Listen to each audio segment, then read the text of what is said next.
After the fires, it was devastating. People were hurting. The land was hurting. There was so much going on. I think some people weren't quite ready to even think about the ocean.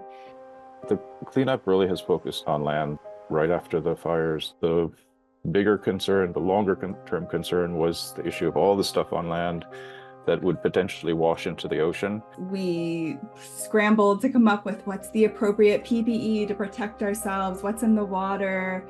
The whales are going to be coming in a few months. The humpback whales will be there was so much concern, but it is a huge breath of relief that nothing that we sample with normal ocean water chemistry has been out of the normal parameters. Everything is within a normal range.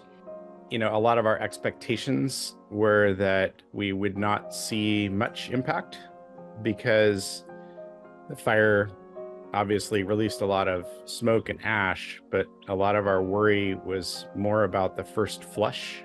So when water hits the land and moves a lot of material off the land into the reef. And so we didn't have our first flush until January 10th. So we had many months and people worked so hard cleaning up the area and doing everything they could to prevent that first flush from just washing all of the ash right into the ocean. It gives me chills just telling you that right now. There was so much done. I mean, it's a very slow and long process to clean up Lahaina, to clean up Kula, to clean up all that happened, but we're getting there. We have a group of us that goes out to Lahaina approximately monthly. We collect a suite of samples for metals, general water quality parameters like nutrients, contaminants. We also had sensors that were deployed across 7 sites. We had about 20 sensors, water quality sensors that were out that were continuously monitoring for various water quality parameters. I think there are still some unanswered questions, but so far as we go along, it wasn't as bad as we feared for the ocean and our reef systems. We sort of expect to be a long-term process.